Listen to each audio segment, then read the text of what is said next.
शहर में 100 करोड़ के जीएसटी घोटाले की गूंज। सनत पर बुरा असर होगा। सौरभ वर्धमान बुराज जैन ने जाली सीए स्टाम्प के जरिए फर्जी फर्म के नाम जीएसटी में दर्ज करवा दिए।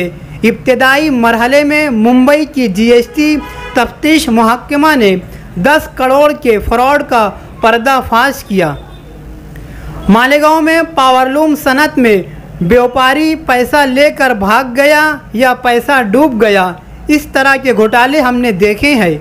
मगर पिछले चंद दिनों से मालेगांव शहर की सनत में जीएसटी का 100 करोड़ रुपए से ज़्यादा का घोटाला सामने आने की बात की जा रही है, जिसकी अहम वजह से जीएसटी के रिटर्न में हो रहे घोटाले की वजह बताई जा रही है।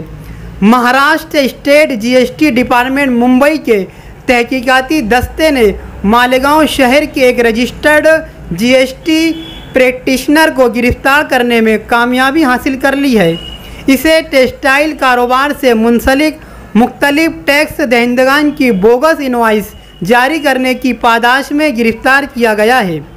मालेगांव शहर टेक्सटाइल का एक बड़ा मरकज़ है और साथ ही ministry of micro small and medium enterprises MSME का मजमुआ है। यहाँ सौरभ वर्धमान बुराज जैन एक रजिस्टर्ड जीएसटी प्रैक्टिशनर है, जो यहाँ के ताजिरों को जीएसटी के नए रजिस्ट्रेशन और जीएसटी रिटर्न फाइल करने में मदद करते हैं। इन ताजिरों और सनतकारों का माहाना डाटा प्रैक्टिशनर होने की वजह से सौरभ वर्धमान जैन ने जो अब तरीका अपनाया था वो सिर्फ सौरभ वर्धमान जैन ही ऑपरेट कर सकते हैं।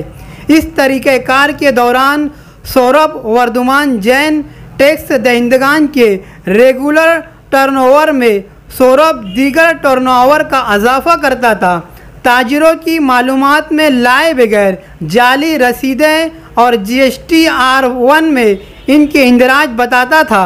बोगस यौर्न ट्रेंडिंग से वाबस्ता टेक्सटाइल ताजिरों और सनतकारों के इस पूरे मामले की तहकीकात जॉइंट कमिश्नर श्रीमती प्रेरणा देशभरातर IAS की रहनुमाई में जीएसटी महकमा कार्रवाई शुरू कर दी है। मालेगांव के सौरभ वर्धमान बुराज जैन की पहली गिरफ्तारी अमल में आई है। करोड़ों रुपए की बोगस इनवॉइस मामले में सौरभ को एडिशनल चीफ जुडिशियल मजिस्ट्रेट के सामने पेश किया गया। इसे 10 दिनों तक अदालती तहवील में दे दिया गया है। याद रहे कि जो शख्स CA चार्टर्ड अकाउंटेंट नहीं था, इस शख्स ने शहर के मशरकी हिस्से में एक नौजवान के साथ मिलकर एक फर्म शुरू की। CA के बाकायदा जाली स्टाम्प बनाए गए। इन्हीं स्टाम्प के ज़रिए सारे बोगस फ्रॉड फर्म के नाम पर जीएसटी की फाइलें दाखिल की गई। बिना ख़रीदा हुआ माल को ख़रीदा बताया गया और जीएसटी के करोड़ों रुपए बोगस अकाउंट के ज़रिए निकाल लिए गए। इस घोटाले का भांडा फूटा, कुछ लोग शहर से फरार हो गए हैं।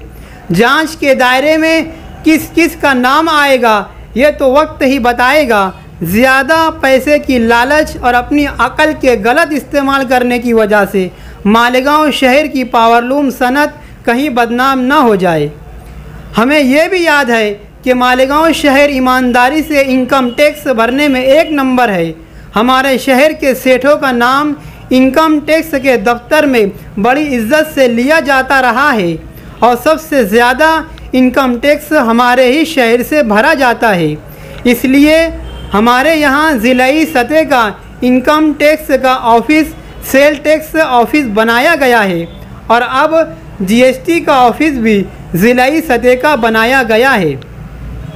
इस जीएसटी घोटाले की वजह से हमारी पावरलूम सनत मंदी के दहाने पर पहुंच गई है, ऐसा तो नहीं है, सोचने का मकाम है।